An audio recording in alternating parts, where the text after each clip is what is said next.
bakit mo ako dalhin doon sa international body na hindi tayo membro? Kasi ito rin, Kinaasa siya. they can, Hey, malayo masyado yung Hague. kaya doon ka nga dalahin eh. Hindi nga papayag ang Supreme Court dyan. Kaya nga. May mga abogado. They're actually bringing you to the Hague. Yun ang sinabi ni General Torre. That is kidnapping. That is Kidnapping. kidnapping. Anong kaso dito? Sir, huwagan mo sila. Hindi mo. Ano ba to?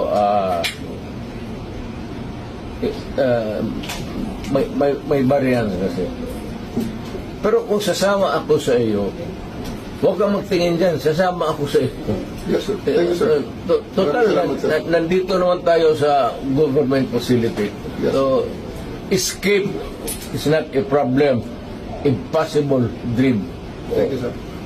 Okay na mga apurado. Ang akin lang, I might not have the chance anymore to lecture on you na the